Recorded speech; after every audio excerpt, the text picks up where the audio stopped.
Straight কাট নিউজের সঙ্গে ডাক্তারবাবু অনুষ্ঠানে আমরা রয়েছি। সুস্থ আপনারা কিভাবে থাকবেন সেই খবরাখবর কিন্তু আপনাদের কাছে আমরা পৌঁছে দেওয়ার চেষ্টা করি। আর সেই খবরাখবর আপনাদের পৌঁছে দেওয়ার জন্যে আমাদের কাছে উপস্থিত থাকেন, আমাদের স্টুডিওতে উপস্থিত থাকেন বিশেষ বিশেষ অতিথিরা, বিশিষ্ট ডাক্তারবাবুরা। তারা এসে আমাদেরকে জানিয়ে যান কিভাবে আমরা সুস্থ থাকবো, সুস্থভাবে বেঁচে থাকবো এবং অপরকে সুস্থ রাখতে পারবো। শরীর সুস্থ থাকা যতটা দরকার, মানসিক দিক থেকে সুস্থ থাকাটা কিন্তু ততটাই দরকার। কারণ মানসিক দিক থেকে যদি অস্থিরতা আমাদেরকে প্রতিনিয়ত গ্রাস করে চলে বলবো না, বর্তমানে কিন্তু গ্রাস করে চলছে, তার জন্য কিন্তু আমাদের ব্যক্তিগত জীবন এবং আমাদের যে সামাজিক জীবন, দুটো জীবনেই কিন্তু প্রভাব পড়ছে। সঙ্গে ডাক্তারবাবু অনুষ্ঠানে আজ আমরা পেয়েছি ডক্টর সঞ্জয় কুমার সাহা মহাশয়কে, consultant senior psychiatrist and sexologist, professor, West Bengal medical education service, MBBS, MD, DPM, Calcutta, DCMH, NIMHANS, FIPS, হু fellow on community mental health, NIMHANS, Bangalore. উনি ওনার মূল্যবান সময় নিয়ে আমাদের স্টুডিওতে এসেছেন, তার জন্য ওনাকে অসংখ্য ধন্যবাদ এবং কৃতজ্ঞতা। নমস্কার, অসংখ্য ধন্যবাদ জানাই। আমাদের দর্শকদের জন্য আপনি সময় বার করে আমাদের অনুষ্ঠানে এসেছেন। স্যার, আপনি অ্যাডিকশনের কথায় আমরা ছিলাম, অ্যাডিকশন কত ধরনের হতে পারে তার সম্পর্কে যদি একটু ছোট ছোট করে আমাদের একটু বুঝিয়ে বলে দেন। আচ্ছা দেখুন, অ্যাডিকশন তো সাবস্টেন্স অ্যাবিউজ একটা আছে আর বিহেভিয়ারাল অ্যাডিকশন আছে। সাবস্টেন্স অ্যাবিউজের মধ্যে সাবস্টেন্স মানে যে জিনিসগুলো আমরা খাই, আমরা দেখেছি যে নেশা করছে, সেই নেশার মধ্যে ম্যাক্সিমাম জিনিসটা হচ্ছে যে আপনার অ্যালকোহল, তারপরে আছে যে টোবাকো। এই টোবাকোর ক্ষেত্রে আমরা বলতে পারি যে স্মোকলেস টোবাকো। এবার স্মোক টোবাকো মানে যেগুলো যে ধোঁয়া বেরোয় সেগুলো স্মোক টোবাকো, সিগারেট, বিড়ি, তারপরে হুকা, এগুলো। এখন কিছু আছে আপনার সিগারেট, সেগুলোও আছে। এবার নন স্মোক যেগুলো আছে সেগুলোর মধ্যে গুটকা, খুইনি, নস্যি, গুড়াকু, লাল মাজন। অনেকে আমরা যখন জিজ্ঞেস করি আপনি কি তামাক খান, বলে না না না আমি সিগারেট খাই না। এবার গুটকা খাই, গুটকা খাই কিন্তু আমি সিগারেট খাই না। মানে অ্যাজ ইফ যেন গুটকা খাওয়াটা, গুটকা মাজাটা বা নস্যি নেওয়াটা ভালো আর সিগারেট খাওয়াটা খারাপ, এরকম ব্যাপারটা নয়। তামাক যে ফর্মেই আপনি খান না কেন, তামাকের যে এফেক্ট সেটা আপনার শরীরকে নষ্ট করবেই। এবার তামাক ছাড়া আমাদের নিকোটিন, তামাক দিয়ে হচ্ছে। এরপরে আমাদের বেশিরভাগ তো দেখি যে ড্রাগ বলতে আমরা যেগুলো মিন করে থাকি সেগুলো হচ্ছে যে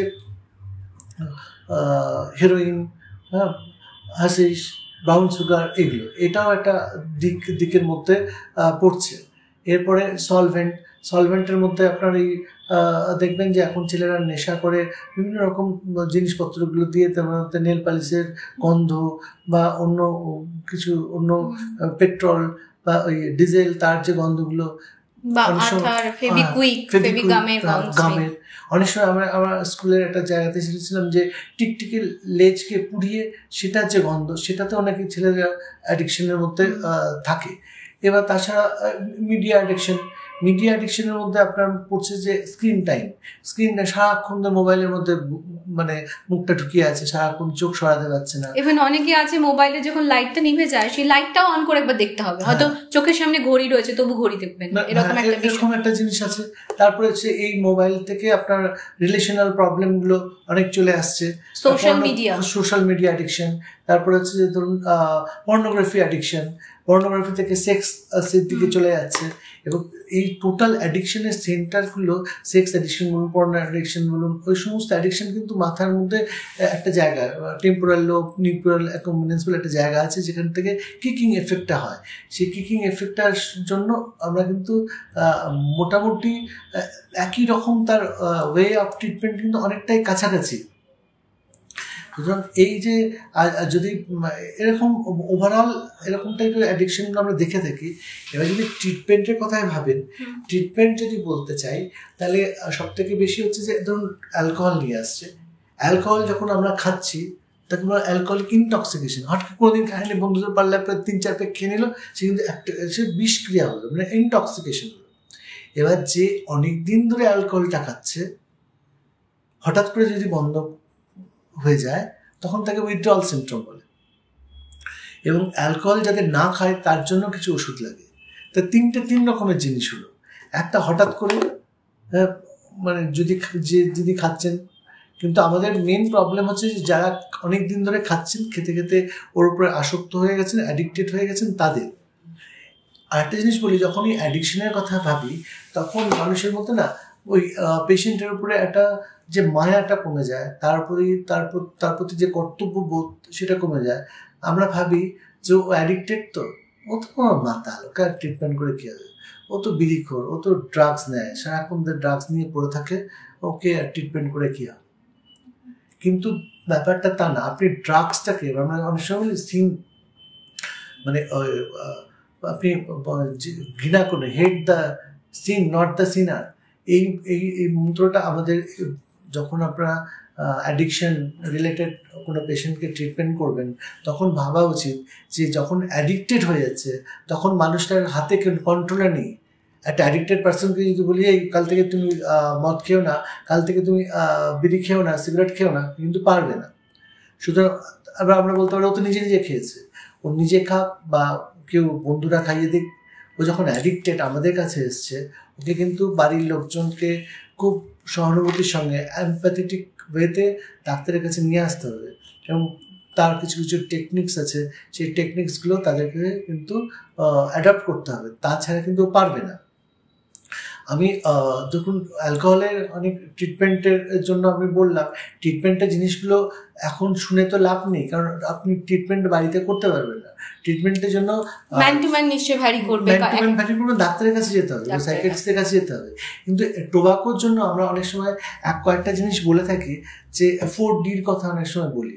হ্যাঁ, 4D মানে হচ্ছে যে যখন আপনি টোবাকোতে অ্যাডিকশন হয়ে গেল, টোবাকোর প্রবলেম হচ্ছে টোবাকো সব থেকে বেশি লেথাল জিনিস টোবাকো দিয়ে হয়, কিন্তু টোবাকোর সোশ্যাল অ্যাকসেপ্টেন্সি আছে।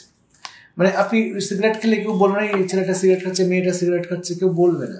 আপনি যদি মদ খান তাহলে কিন্তু তার একটা সোশ্যাল একটা স্টিগমা রয়েছে, কিন্তু টোবাকোর স্টিগমাটা উঠে গেছে। তার ফলে প্রত্যেকের সামনে বাবা মারাও বুঝতে পারেন না যে টোবাকো যদি খান তার যে ছেলের ভীষণ ক্ষতি হচ্ছে সেটা কিন্তু বুঝতে পারেন না। এবং টোবাকোতে আপনি দেখবেন যে ছোট থেকে বড় সবাই, আপনি বলতে পারেন যে প্রণব মুখার্জি খাচ্ছেন, এটা খাচ্ছেন, ওটা খাচ্ছেন, যেই খান না তার কিন্তু শরীর খারাপ, মানে এক্সাম্পলটা প্রত্যেকের কাছে তৈরি থাকে। হ্যাঁ, হেড অফ দ্য ইনস্টিটিউট খাচ্ছে, আমাদের কলেজের ডিরেক্টর খাচ্ছেন, তার ডিরেক্টর খাচ্ছেন, ডিরেক্টরের ক্ষতি হচ্ছে। কিন্তু মানে এটা না যে স্যাংশন অমিতাভ বচ্চন খাচ্ছেন বলে আমি খাবো, এরকম ব্যাপারটা না। কিন্তু প্রবলেম যেটা হচ্ছে আইডল পারসন যারা হয় তারা খাচ্ছে, তাদের একটু দায়িত্ব থাকে যে সকলের সামনে না খাওয়া। সেই জন্য আমরা যারা মেন্টাল হেলথ নিয়ে কাজ করি বা টোবাকো সিয়েশন ক্লিনিকে আমরা কাজ করেছি, সেখানে টোবাকো সিয়েশনের জন্য আমাদের প্রচুর পরিশ্রম করতে হয়। একটা পেশেন্টকে নিয়ে এসে তাকে কাউন্সিলিং করে তাকে ছাড়ানোর জন্য অনেক অনেক সাধ্য সাধনা করতে হয়। তাকে টোবাকোর জন্য কতটা টোবাকো খাচ্ছে, মানে তার উপরে বেশ করে কিছু কাউন্সিলিং, কিছু ওষুধপত্রগুলোর মধ্যে বাইরে থাকে, হ্যাঁ, ওষুধপত্রগুলো আমরা দিয়ে থাকি, বুপ্রোপিয়ন, ভার্নাক্লিন, এরকম কিছু নামে ওষুধ আছে। আর কিছু জিনিস আমাদের খুব করে আমরা বলে থাকি, সেটা জন্য 4D বা 5D। ডি মানে ডিফার মানে আপনি এখন খাবেন না, হ্যাঁ। ডিস্ট্রাকশন, মনটাকে অন্যদিকে ঘুরিয়ে দিন, লুডো খেলতে আরম্ভ করুন বা কিছু করতে কথা বলতে আরম্ভ করে দিন, হাঁটতে আরম্ভ করুন, গান শুনতে আরম্ভ করুন। ডিপ ব্রিদিং, আপনি যখন ডিপ ব্রিদিং করবেন না তখন মানে কিছুক্ষণ ডিপ ব্রিদিং করলে নিকোটিনের যে ক্রেভিং সেটা কিন্তু কমে যায়। আর যদি আপনি ঢকঢক করে কিছুক্ষণ জল খেয়ে নেন 1 গ্লাস, তখন কিন্তু ওই সময়কার জন্য যে ক্রেভিংটা সেটা অনেকটাই কমে যাবে। আর ডি হচ্ছে ডিসকাশন। একটু ডিসকাস করলে যে আপনি যদি এটা যদি খান তাহলে কী হতে পারে, কী হতে পারে, মানে লাংসের ক্যান্সার হতে পারে, এটা হতে পারে, হ্যাঁ, মানে COPD হতে পারে। আর একটা জিনিস হচ্ছে যে টোবাকো আমাদের সব থেকে ক্ষতি যেটা করে সেটা না, আমাদের অ্যাথেরোস্ক্লেরোসিস বলে একটা জিনিস আছে। সেটা কি করে না, আমাদের লুমেন যেগুলো ব্লাড ভেসেলের ভিতরে পলি টাইপের জিনিস করে দেয়। পলি মানে হচ্ছে পলি, তো পলি না, মানে হচ্ছে ওখানে একটা অ্যাথেরোস্ক্লেরোসিস প্লেকগুলো তৈরি হয়। তার ফলে আমাদের শরীরের ভিতর দিয়ে যে রক্ত চলাচল সেটা অনেকটা কমে যায়। এবার সেই রক্ত চলাচল কমে গেলে আমার মাথার মধ্যে স্ট্রোক হয়ে যায়, বা হার্টের মধ্যে স্ট্রোক হতে পারে। এবার এই স্ট্রোক যদি হয় তাহলে তো মানুষ মারা যেতে পারে না। তো এই জিনিসটা বলবো যে বাচ্চাদের, কিন্তু এই স্ট্রোকটা যেটা সঙ্গে সঙ্গে তো হবে না। তাই অ্যাথেরোস্ক্লেরোসিস হলে যে মানে যে লুমেনগুলো ছোট হয়ে যাচ্ছে, লুমেনগুলো ছোট হয়ে গেলে প্রবলেমগুলো সব থেকে বেশি কাদের হবে? ছোট ছোট আর্টারি যেগুলো আছে যে সেগুলোর আগে এফেক্ট হবে। তখন চোখের মধ্যে হট করে চোখটা অনেক সময় চোখের স্ট্রোক হয়ে যেতে পারে। এবার যারা পিনাইল অর্গানের ওখানে ব্লাড প্রেশার অনেকটা কম হয়ে যাওয়ার জন্য ইরেকটাইল ডিসফাংশন হয়ে যেতে পারে। এবার যে বাচ্চা ছেলে, তখন তাদেরকে যদি বলেন তোমার ক্যান্সার হবে, সে কিন্তু ভাবে তো আমার দাদু এখন খেচ্ছে, তার ক্যান্সার হলে আর কি। কিন্তু তাকে যদি বলা যায় তোমার ইরেকটাইল ডিসফাংশনে গার্লফ্রেন্ড চলে যাবে, সে কিন্তু ভাববে যে না আমার এটা করা চলবে না। কিংবা একটা মেয়েকে যদি বলা হয় তুমি এত স্মার্ট কিন্তু তোমার বাচ্চা যেটা হবে তার তো ওভারঅল কোয়ালিটি নষ্ট হয়ে যাচ্ছে, সে হয়তো মুখ দিয়ে লালা করছে, তার বুদ্ধি কমে যাচ্ছে। তুমি যতই স্মার্ট হও না কেন, বাচ্চাকে ওরকম একটা তোমার টোবাকো বা খাওয়ার জন্য, টোবাকো সেবন করার জন্য তোমার যে প্রবলেমটা হচ্ছে, হ্যাঁ মানে ওই তার বুদ্ধি যদি কমে যায়, তার যদি সিপি হয়, মানে সিপি মানে সেরিব্রাল পলসি যদি হয়, এবং তাহলে অনেকটাই তোমার ক্ষতি হবে। সুতরাং মানুষ বুঝে তাকে সেরকমভাবে কাউন্সিলিং করতে হবে। তার মানে প্রপার ট্রিটমেন্টের জন্য কিন্তু আপনাকে ডাক্তারবাবুর কাছে যেতে হবে। আপনি নিজে মন খারাপ, মনের অসুস্থতাকে ঠিক করে দিতে পারবেন বা দোকান থেকে কোনো ওষুধ কিনে ঠিক করে দিতে পারবেন, সেটা কিন্তু নয়। হ্যাঁ, যেটা আপনারা করে থাকেন, খুব প্রায়শই করে থাকেন, নিকোটেক্স দুটো চালু না, কিছুই হলো না, হ্যাঁ এটা খেতে, আসলে প্রপার ডোজে খেতে হবে, কারো আন্ডার ট্রিটমেন্টে খেতে হবে। এটা ট্রিটমেন্ট, মনে রাখবেন এটা ট্রিটমেন্ট। খাওয়ার ইচ্ছা করলে আমি খেয়ে নিলাম চকলেটের মতো, এরকম নয়। কিন্তু অনেক সময় অনেকের ধারণা থাকে মন খারাপ, মন অসুস্থ, মন অস্থিরতা লাগছে মানে একটু ঘুমিয়ে পড়লাম। ঘুমিয়ে পড়লে কি সত্যি মন সুস্থ হয়ে যায়? দেখুন, ঘুম কিন্তু একটা আশীর্বাদ। ঘুমটা মানুষের, যখন আমরা দেখি যে ঘুমটা বেড়ে যায়, ঘুমটা কমে যায়, দুটোই কিন্তু মানসিক অসুস্থতার লক্ষণ। বেশি ঘুমও যেমন অসুস্থতার লক্ষণ, কম ঘুমও অসুস্থতার লক্ষণ। ভোরবেলাতে ঘুম ভেঙে যাওয়াটা একটা অসুস্থতার লক্ষণ। অসুস্থতার কোন লক্ষণ? না, একটা ডিপ্রেশন, আর্লি মর্নিং অ্যাওয়েকেনিং, মানে ঘুম ভাঙছে না, ভোর রাতে ঘুম ভেঙে যাচ্ছে। তো এটা ভীষণ। আর ঘুমের মধ্যে আমাদের সমস্ত, মানে আমরা যখন দেখবেন যে মাঝে মাঝে গাড়ির ওয়ার্কশপ বন্ধ থাকে, আমরা কি করি? রিপেয়ারিং করি, মানসিক সেলগুলোকে রিপেয়ার করি। সুতরাং ঘুম আমাদের রিপেয়ার করে, হ্যাঁ, যে কানেকশনগুলোকে রিপেয়ার করে। তো প্রতিটা সেলের রিজুভিনেটের জন্য ঘুম একটা ভীষণ ইম্পর্টেন্ট জিনিস। তো ঘুমিয়ে পড়লে যে আপনার ভালো লাগে, সেটা শরীরের চাহিদা আছে বলে। ঘুম একটা আশীর্বাদ যদি রেগুলেটেড ফর্মে হয়। যদি ডিস্টর্টেড ফর্মে হয় তখন তাকে ঘুমের যে স্বাস্থ্য, সেটা কিন্তু আপনাকে দেখতে হবে। ঘুমটা ভীষণ ইম্পর্টেন্ট। তার মানে মনের সুস্থতার সঙ্গে ঘুমের সম্পর্ক আছে। একদমই আছে, ঘুম ভীষণ ইম্পর্টেন্ট একটা জিনিস। আচ্ছা, নেক্সট কোশ্চেনে যাব স্যার। বর্তমান দিনে স্কুলের ক্ষেত্রে, স্কুলের ক্ষেত্রে আমি যদি ধরি, স্কুল হোক কলেজ হোক, সেক্সুয়াল হ্যারাসমেন্ট একটা কিন্তু খুব কমন প্রবলেমের দিকে যাচ্ছে। সেটা কি কারণে হচ্ছে, আর সেটাতে প্রপার গাইড কিভাবে করা উচিত? সেটা তো নিজে ঠিক হবে না যে সমস্যাগুলো তৈরি হয়ে থাকছে। আপনাদের কাছে কিভাবে গাইড করে সেগুলোর প্রবলেমগুলোকে কাটানো উচিত? সেক্স এডুকেশনটা না ভীষণ ইম্পর্টেন্ট। আমরা সেক্স একটা খুব প্লেজারেবল সেন্সেশন, এবং সেই সেক্সটাকে আমরা ভীষণভাবে ডিস্টর্টেড ওয়েতে আমরা ব্যবহার করি। সেক্সের জন্য আমরা ভাবি যে না, এই গেল সবসময় সেক্স মানে হচ্ছে খারাপ একটা, মানে ইন্ডিকেশন। বাবা মা ঠিক করে সেক্সের কথা বলেন না বাচ্চাদের, এটা খারাপ টার্ম হিসেবেই তাদেরকে একটা ঢেকে রাখার বিষয়। সেক্সের সব থেকে প্রবলেম হচ্ছে না, সেক্সের যে টার্মিনোলজিগুলো, ভাষাগুলোর সাথে আমরা ভাবি যে ভাষাগুলো ঠিক না, মানে ভাষাগুলোর, মানে ডাক্তাররাও বলতে লজ্জা করে, পেশেন্টরাও বলতে লজ্জা করে, মানে কিন্তু এটার করার কথা ছিল না। সেক্সের যে সেক্সের অর্গানগুলো, সেক্স অর্গানকে আমরা পেনাইল অর্গান বা ভ্যাজাইনা এরকম বলতে পারি, কিন্তু ওরা যারা তখন বাচ্চারা লোকজন আসে, তাদের কিন্তু সেক্সের যে নিজেদের যে প্রবলেমের জন্য কোনো কেউ থাকতে পারে, এটার যদি কোনো প্রবলেম এটা বলা যায় এবং ওই বলার জন্য কি শোনার মতো কোনো ডাক্তার আছে, এই ব্যাপারটাই মানে লোকের কাছে জানে না। এবং সুতরাং কিন্তু সেক্স মেডিসিন বা সেক্সোলজি একটা আলাদা সাবজেক্ট, এবং তার জন্য ডাক্তাররা থাকেন, এবং যে কোনো রকম প্রবলেম, সেক্সের প্রবলেম কিন্তু একটা গোটা ফ্যামিলিকে নষ্ট করে।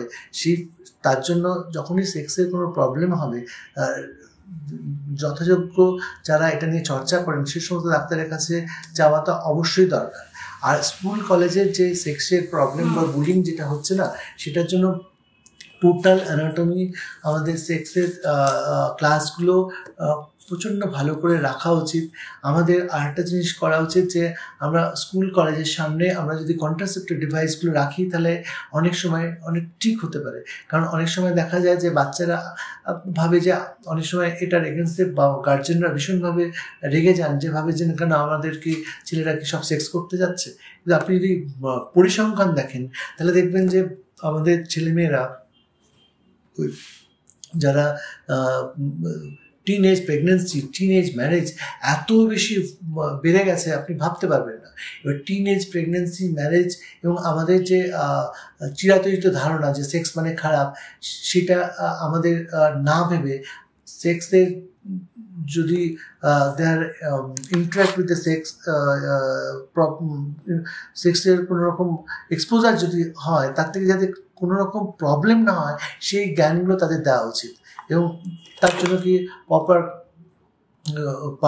পার্টনার সিলেকশনগুলো চেঞ্জ করা উচিত না। নেক্সট হচ্ছে যে ধরুন কন্ট্রাসেপ্টিভ ডিভাইস, হ্যাঁ, একটি condom that should be freely available and that should be discussed among the student, সেটা করা উচিত। এবং মানে বেশি পিজিডিস আমরা অনেক সময় মেয়েদেরকে আমরা অনেক সময় ভিক্টিমাইজ করি। ভিক্টিমাইজ করার কোনো জায়গাই নেই। ভিক্টিমাইজ করার, ও যদি নিজের থেকে কোনো প্রবলেম ক্রিয়েট করে থাকে, you should be discuss with their parents. বাবা মাকে যদি কোনো থাকে, বাবা মার সাথে টিচারদের সঙ্গে বলবে যে আমার এই প্রবলেমটা হচ্ছে। কিন্তু এবং ঠিক অথরিটি, অ্যাপ্রোপ্রিয়েট অথরিটির কাছে জিনিসগুলো জানানো উচিত। এখন পক্সো আইন আছে, এখন অনেক বেশি বাচ্চাদেরকে রক্ষা করার জন্য কবজ আছে, কিন্তু তার মানে সুফলটা আমাদের কিন্তু নিতে হবে। ভয় পেলে চলবে না। আইন করে রাখলে আইনটা এক্সিকিউট করতে হবে। আমাদের তো কোপটা আইন আছে যে স্কুলের কাছে কোনো বিড়ি সিগারেট কিছু রাখবে না, কিন্তু আমি স্কুলের মধ্যেই ঢুকে যাচ্ছি। আমরা ড্রাগ ব্যাডলার আছে ঘুরে বেড়াচ্ছে, আমরা চোখ বন্ধ করে রাখছি, সে করলে হবে না। চোখ খুলে দেখতে হবে। সমাজকে সুস্থ রাখতে হবে, এবং সমাজ তখনই সুস্থ থাকবে যখন আমরা সবাই সুস্থ থাকবো। আমি শেষের দিকে যাব, আমি বলবো যারা হাউস ওয়াইফ বাড়িতে থাকেন, একটা সময় যৌথ পরিবার ছিল, লোকজন ছিল, সন্তান প্রতিপালনের জন্য অনেকটা সময় যেত, কিন্তু আস্তে আস্তে কি একা হয়ে যেতে হয় ধাপে ধাপে। এখন বর্তমান দিনে একান্নবর্তী পরিবার আমরা দেখতে পাই না, সবাই ভেঙে ভেঙে টুকরো টুকরো বিভিন্ন জায়গায় থাকে। আর তার সঙ্গে আরেকটা জিনিস রয়েছে ফ্ল্যাট কালচার, মানে দরজা বন্ধ করার সঙ্গে কেউ কারো নয়, এরকম একটা ব্যাপার। তাদের মধ্যে কিন্তু একটা বিষণ্ণতা আসে, এবং সেই বিষণ্ণতাটা আমি কমনই ফ্যাক্টর বলবো, কারণ সেটা কম বেশি সবার মধ্যেই দেখা যায়। এইখানেও কি চিকিৎসা, একটা প্রপার গাইডের প্রয়োজন? মানে এখান থেকেও কি সমস্যা তৈরি করে বৃহৎ আকার ধারণ করতে পারে? নিশ্চয়ই একাকিত্ব বোধ থেকে। এই যে বাবা মারা নিজেদের ভাইটাল সময়টা ছেলেকে রেয়ারিং এর জন্য খরচ করলেন, কোনো দিকে তাকালেন না। হ্যাঁ, মানে তখন কি ছেলে অন্তঃপ্রাণ, মানে ছেলে স্কুল থেকে জন্মানো থেকে উনি ছেলে যতক্ষণ না পর্যন্ত চাকরি পাচ্ছে ততক্ষণ বাবা মা ছেলের সঙ্গেই থেকে যাচ্ছেন। তার ফলে কি ওই সময়টায় তারা নিজেদের স্বাস্থ্যের কথা, নিজেদের মানসিক রিলেশনের কথা ভাবছেনই না। যে সমস্ত বাবা মাগুলো, যে সমস্ত প্যারেন্টসরা তার পিয়ারদের সাথে ভালো করে সম্পর্ক করে চলেন না, বা আত্মীয় স্বজনদের সঙ্গে ডিস্টেন্স মেনটেন করেন, যখন ছেলেমেয়েরা বড় হলেন, প্রতিষ্ঠিত হলেন, তখন বাড়ি থেকে চলে গেলেন, তখন তার আর নতুন করে রিলেশন তৈরি করাটা তাদের ভীষণ শক্ত হয়। এই সমস্ত মহিলা পুরুষরা ভীষণভাবে একাকিত্ব ভোগেন, তারা ডিপ্রেশনের মধ্যে অনেক সময় চলে যান। কারণ ছেলেরাও তখন এত বেশি ব্যস্ত এই জেনারেশন গ্যাপের জন্য, বাবা মায়ের সাথে এখন ছেলেদের গ্যাপটা অনেক বেশি বেড়ে যাচ্ছে, অনেক বেশি ফাস্ট, দুনিয়া অনেক বেশি ফাস্ট হয়ে যাচ্ছেন, এবং ছেলের সাথে পরবর্তী প্রজন্মের সাথে এই আগের প্রজন্মের এত বেশি গ্যাপের জন্য তারা সেটাকে কোপ করতে পারছে না। এই কোপ করার জন্য তাকে এই আমাদের যেটা দরকার, মানসিক অবসাদে না ভেবে নিজেদের সময়টাকে অনেক মজা করে কাটানো উচিত, বিভিন্ন লোকের সাথে মেশা উচিত, বিভিন্ন এনজিওর সাথে, বা নিজে যদি গান শেখেন বা অন্য কিছু এক্সট্রা অ্যাক্টিভিটিস থাকে, হ্যাঁ, কোনো লোকাল সভা সমিতিতে যেতে পারেন, কিছু কাজের মধ্যে লাগতে পারেন, তাহলে কিন্তু জীবনটা অনেকটা মিনিংফুল হবে। তা নাহলে আপনি যদি ছেলে জন্য সারাক্ষণ ধরে ভেবে দেখেন, তাহলে মানে একটা আক্ষেপের জায়গা তৈরি হয়ে থাকে যে এতদিন সময় দিয়েছি এইভাবে গেছে আমার, যার জন্য এটাকে অনেক সময় এমটিনেস বলে, মানে বাবা পাখি বাড়ি থেকে বেরিয়ে গেল, তোমরা আর কেউ নেই, এটা সিনড্রোমে ভোগেন। এইখান থেকে সিনড্রোমে ভুগলে তো হবে না, আমাকে তো বাঁচতে হবে, সুস্থ থাকতে হবে, খুশিতে থাকতে হবে, গান শুনবেন, নতুন করে যাবেন, জগিং করবেন, যেগুলো ছেলে থাকার সময় করতে পারেননি সেই শখ আহ্লাদগুলো মেটাবেন, নতুন করে শিখবেন, কোনো জায়গাতে যাবেন, ঘুরবেন, অনেক ভালো থাকবেন। আরেকটা কথা, আমরা পড়াশোনা শিখছি, পড়াশোনা শেখা আমাদের জীবনের উন্নতির পথ তৈরি করে দেবে। এর সঙ্গে মানসিক সুস্থ থাকতে গেলে আমাদের যে কালচারাল অ্যাক্টিভিটিসগুলো আছে সেটা কতটা আমাদের হেল্প করতে পারে? ছবি আঁকা, গান, নাচ, যার যেদিকে ভালো লেগে থাকে সেই বিষয়ে যদি কিছু গাইড করে দেন। শেখা মানে তো শুধু পড়াশোনা শেখা না, শেখা সার্বিকভাবে উন্নয়ন। সার্বিকভাবে যদি উন্নয়ন না করতে পারেন, এখন আপনি জীবনে সব ক্ষেত্রে পিছিয়ে যাবেন। তো লেখাপড়া তো একটা দিক, কগনিটিভ একটা ডোমেন। তারপরে মানুষের সঙ্গে কী করে কমিউনিকেট করছেন সেটা করতে গেলেও তো আপনার গান বাজনা, আবৃত্তি, হ্যাঁ, মানে এলোকুশন, এগুলো সব আপনার লাগবে। সুতরাং শিক্ষার পাশাপাশি, এবং যখন আপনি খেলছেন তখন টিম স্পিরিট, টিম গেম, আপনি পড়াশুনো করে করবেন কি, এটা কাজ করতে হবে, তো লিডারশিপ দিতে হবে, কোনো একটা জায়গাতে ইন্টারভিউতে বসতে হবে। তো সেইগুলো শেখা শুধু পড়াশোনা করলে তো হবে না। পড়াশোনার পাশাপাশি এই জিনিসগুলো যদি আপনি না চালিয়ে যান, তাহলে এখনকার যে বর্তমান যুগে যে কম্পিটিশনের বাজার, সেই কম্পিটিশনে আপনি টিকতেই পারবেন না। শুধু পড়াশোনা দিয়ে আপনি কিচ্ছু করতে পারবেন না। পড়াশোনার সাথে আপনার ওভারঅল ডেভেলপমেন্ট অফ পার্সোনালিটি, সেটাকে তৈরি করতে হবে, কথা বলার স্কিল তৈরি করতে হবে, এবং আপনাকে অন্যান্য ফ্যাকাল্টি, মেন্টাল ফ্যাকাল্টি, মানুষের সাথে মানুষের যোগসূত্র, সেটা না করেন তাহলে তো লিডার হিসেবে আপনাকে অন্য লোকজন মানবে না। সুতরাং আপনি সফল হতে গেলে এই অ্যাসোসিয়েটেড সমস্ত কালচারাল প্রোগ্রামের মধ্যে আপনাকে অ্যাক্টিভ থাকতেই হবে। মেটাবলিক সিনড্রোম এই টার্মটা আমরা শুনি, এটা ঠিক কি? মেটাবলিক সিনড্রোম বলতে আমরা কি বুঝবো? ভীষণ ইম্পর্ট্যান্ট। মেটাবলিক সিনড্রোম, আমরা যা কিছু মানুষজনকে দেখি প্রত্যেকেই এই মেটাবলিক সিনড্রোমের পার্ট, কিছু না কিছুভাবে আমরা ভুগে থাকি। তো মেটাবলিক সিনড্রোম তার মানে যে সবারই আছে সেরকম না, কিন্তু মেটাবলিক সিনড্রোমের মধ্যে কী কী পড়ে? ডায়াবেটিস, হাইপারটেনশন, হাইপারইউরেসিমিয়া, ওবেসিটি, হ্যাঁ, এগুলো আপনি কার মধ্যে, কোন বাড়িতে আপনি পাচ্ছেন না? সব বাড়ির মধ্যে কিন্তু এগুলো থাকছে। এবং এগুলোর কমন একটা জিনিস হচ্ছে লাইফস্টাইল। এটাকে আমরা লাইফস্টাইল ডিসঅর্ডার বলতে পারি। লাইফস্টাইল মডিফিকেশন করে আমরা কিন্তু এটাকে সমাধান করতে পারি। লাইফস্টাইল মডিফিকেশন কি? নর্মাল জীবনযাত্রা যেভাবে আমরা করে অভ্যস্ত, আমরা তো অ্যাভারেটেডভাবে সবসময় থাকতে ভালোবাসি, কিন্তু আমাদের যেটা করতে হবে, সকালবেলায় উঠে 40 থেকে 50 মিনিট হাঁটতে হবে। বিশাল বড় কিছু না, 40 থেকে 50 মিনিট হনন করে হাঁটতে হবে, একটু মানে আস্তে আস্তে না, হনন করে হাঁটলেন। অ্যাটলিস্ট 5 থেকে 6 দিন হাঁটুন। তারপরে হচ্ছে যে গ্রিন লিফি ভেজিটেবল, সেগুলো আপনি খাবেন। জাঙ্ক ফুড অ্যাভয়েড করবেন। আপনি খাবারের মধ্যে কার্বোহাইড্রেটের পরিমাণ একটু কম করবেন। আপনি প্রোটিন জাতীয় জিনিস খাবেন। এবার সল্ট রেস্ট্রিক্টেড ডায়েট, যেগুলো সল্ট একটু কম খাবেন। হ্যাঁ, 5 গ্রামের মতো সল্ট, এবার আপনি দেখে নেবেন 5 গ্রাম কাকে বলে। কাঁচা মানে অ্যাড অন টেবিল সল্ট আপনারা নেবেন না। এবং হাঁটাচলা করলে এবং এই লাইফস্টাইল মডিফিকেশন করলে আপনারা দেখবেন সব কিছু, যতগুলো ওষুধের ভার, মানে একটা মানুষ ডায়াবেটিসের জন্য যে ওষুধটা খাচ্ছেন, এটা যখন আপনি লাইফস্টাইল মডিফিকেশনের মধ্যে যখন থাকবেন, অনেক কম ওষুধ খেতে হবে। যারা বর্ডার লাইনে থাকেন তাদের ডায়াবেটিস সেরে যাবে, যারা হাইপারটেনশনে থাকে তাদের হাইপারটেনশনটা অনেকটা কমে যাবে, কিংবা ওষুধের পরিমাণ কমবে। এবং শুধু তাই না, আমরা সেক্সুয়াল মেডিসিনের কথা বলছিলাম, সেক্সুয়াল মেডিসিনের প্রতিটা জিনিস কিন্তু মেটাবলিক সিনড্রোমের উপর ডিপেন্ডেন্ট। আপনি যদি কোনো একটা মানুষ যদি তার প্রবলেমের মধ্যে পড়ে, সেক্সুয়াল কোনো প্রবলেমের মধ্যে পড়ে, তা কিন্তু তার এই জিনিসগুলো, তার diabetes, hypertension, hyper uricaemia, obesity সবগুলো ঠিক করার পর তখন কিন্তু সেক্সুয়াল ফাংশনিংটা নর্মাল হবে। সুতরাং ওষুধ খেয়ে, বাজারের টেবিল ওষুধ খেলে কিন্তু এগুলো হয় না। এগুলোর মধ্যে আমাকে নর্মাল ফাংশনিং অফ বডি করতে গেলে কিন্তু নর্মাল খাদ্যাভ্যাস এবং যত পরিচালিতভাবে নিজের জীবনযাত্রাকে মানকে আমরা ধরে রাখবো, তত ভালোভাবে কিন্তু আমরা নিজের জীবনকে অতিবাহিত করতে পারবো। উচ্ছৃঙ্খল জীবনযাত্রার মাধ্যমে আমরা কিন্তু কোনো জিনিস কোনোভাবে আমরা ভালো হতে পারবো না। সুতরাং আমাদের এই জিনিসটা মনে রাখতে হবে, মেটাবলিক সিনড্রোমকে আমরা এই জাস্ট লাইফস্টাইল পরিবর্তন করে কিন্তু আমরা অনেকটা ভালো করতে পারি। তার সঙ্গে স্লিপের যত্ন নিতে হবে, স্লিপ হাইজিন একটা খুব ইম্পর্টেন্ট জিনিস, সেটাকেও যত্ন নেওয়া দরকার। এই যে পরামর্শগুলো পেলাম, এই পরামর্শগুলো কিন্তু আমাদের মনে রাখতে হবে এবং অবশ্যই নিজেদের জীবনে বা নিজেদের পাশাপাশি যদি কেউ সেই সমস্যায় ভোগেন তাকেও কিন্তু গাইড করতে হবে। কারণ সঙ্গে ডাক্তারবাবু অনুষ্ঠানটা শুধুমাত্র আপনাদের জন্য, আপনারা সুস্থ থাকবেন বলে এই অনুষ্ঠান। তাই আপনারা সুস্থ থাকুন, ভালো থাকুন।